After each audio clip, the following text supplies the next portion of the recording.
Um, Heck of a show, heck of a last promo there, last promo for Daniel Bryan. If that was truly his retirement speech, if you will, then as a fan of the sport, as somebody that's followed it pretty much my whole life, I gotta say Daniel Bryan had a Hall of Fame worthy career, and it's definitely one that you can put up there with the best of the best. Definitely the best of this generation. I mean, as far as I mean, they said earlier they called it the Daniel Bryan era, and I wouldn't be against calling the last 10 years that. Um, when you think about everybody that's coming up now or that has worked in one way or another in the WWE, and everybody in the indie scene, everybody that's been big for the last 10 years or so, they all pretty much had something to do with Daniel Bryan. Either they wrestled against him or they took like something small from one of his earlier gimmicks or something of that sort, which is something a lot of fans don't know, and I'm going to tell you right now. The whole best in the world thing, the best in the world thing that CM Punk was using, that was Daniel's, that was Daniel Bryan's in ROH. And I mean, we could be here all day. Incredible matches with AJ Styles, incredible matches with Hideo Itami, with Samoa Joe. You know, we could literally be here all day with Michi Fuji. Excuse me. Sadly, we never got to see excuse me, versus Nakamura, which you can make the argument that that's the one person Daniel took from because he took the knee from Nakamura. But regardless, a Hall of Fame career, one of the best to ever do it. That especially this generation, probably the best to do it in this generation. Um, and paved the way for a lot of the guys come in and now. A lot of the guys and girls come in and now, because that's the thing. When you have a talent like Daniel Bryan, it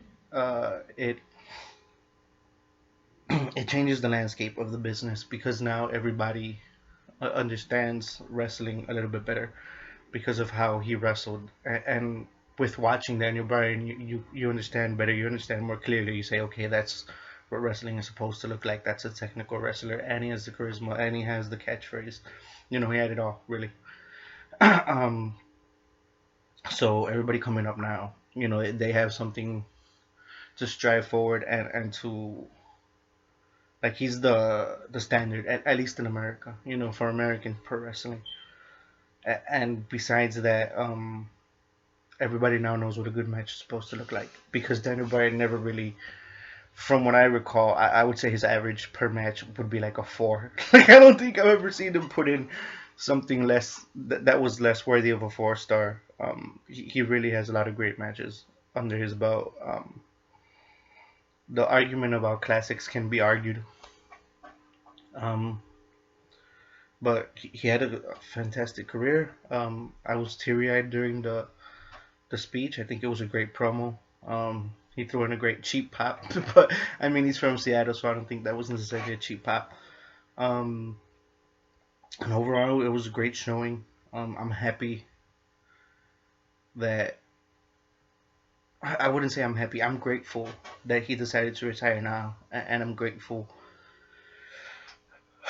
that him and the WWE are taking the precautions so that he won't be worse off in the future. You know, you look at guys like Dynamite Kid who have difficulty walking, Hayabusa also, and then all the wrestlers that have passed away. Rest in peace, Masao. And everybody that passed away fighting a similar style to Dragons, to Bryan Danielson's, to Daniel Bryan. And when you think in terms of that, then you become grateful for the work he was able to provide us with. And if you're like me, then you're happy that he's in good shape and hopefully he can live out the rest of his life like the rest of us can. Um, it's a beautiful thing. I wish him nothing but the best in his future endeavors. No, but seriously, I wish him nothing but the best. I would actually, at this point in time, I would be upset if he ends up in New Japan or in ROH. or in TNA or wherever the fuck in Noah, I would be pretty upset because excuse me, and this is weird for me to say, but I feel that there's no better roster in the world right now other than WWE's. I feel that WWE has the best roster in the world right now. So if he ends up somewhere else, and this is just him leaving WWE, like many wrestlers before him have done, then I would be very upset, very upset. I think it would be a waste of his talent. I think he would be much better off in WWE. Um, I hope he what he said was true and that he retires and him and Bree, whether they're in a real relationship or not, I can't fucking tell. Whether they're in a real relationship or not. If they are, then hopefully they have that baby and we have a second generation Daniel Bryan in the future. That's beautiful. That's what life is all about, no matter what business you're in. So that would be a beautiful thing to see. Um, and if they're not really together, then hey, props on pulling a fast one on me. Whatever. Um, on all of us really. Um, Guy did great work. Was entertaining thoroughly. Was athletic as hell, and overall joy to watch in the ring. Grateful to have gotten to see him live the number of times that I did. Grateful to have watched him on my TV, on the WWE Network, on Raw and SmackDown. Definitely a legacy that already is Hall of Fame. He doesn't have to come back. But knowing that he was trained by Shawn Michaels, I wouldn't be surprised if he comes back in 4 years or so. And if that's the case, then cool. That would be enough time for the likes of Nakamura, Joe, AJ to get over, and that would be another amazing renaissance of pro wrestling on WWE TV. It would make for an amazing, amazing series of matches. Considering I've seen most of those on the independent scene, if they can all get over with the crowd and become famous, and then Daniel Bryan comes back and right away gets in the main event picture, we'd be in for a heck of a treat. Not sure if that's what they're going to do. The injury seems legit, and like I said, I would rather him not come back. It's already a Hall of Fame career, um, and I like that he can leave now, be considered the legend that he is, and keep his sanity, keep his health, not end up in a wheelchair, not end up going batshit crazy. You know, I shouldn't have to say why. You know what I'm saying? There's a wrestler out there that went batshit crazy. You should all know who the fuck I'm talking about. And we don't want to see that again. Rest in peace, Eddie, as well. We don't want to see that. We don't want to see. I think I heard Lex Luger doesn't have an arm or something like that. We don't want to see that either. So I think it's safe to say that if Daniel stays away, then that's great. It's perfectly fine. Um, so yeah, it was a good promo.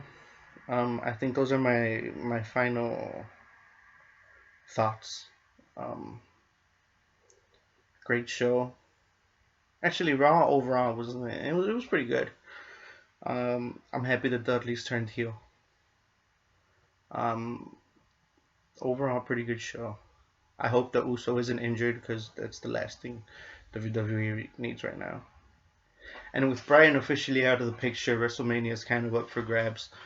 Um, I'm hoping we get AJ somebody at Mania because AJ in a good 30 to 40 minute match will sell the show for me. That alone will be reason for me to buy it. Definitely going to miss Daniel Bryan. We have WrestleMania 30, and unlike the WrestleMania where Benoit and Eddie won, I was trying to go without saying his name, but there was. Hopefully, this memory we have now in WrestleMania 30 doesn't get tarnished like the one with Benoit and Eddie did. Um, so yeah, it would be for the best if he stays away. Honest opinion. Be for victory. Y'all have a good night.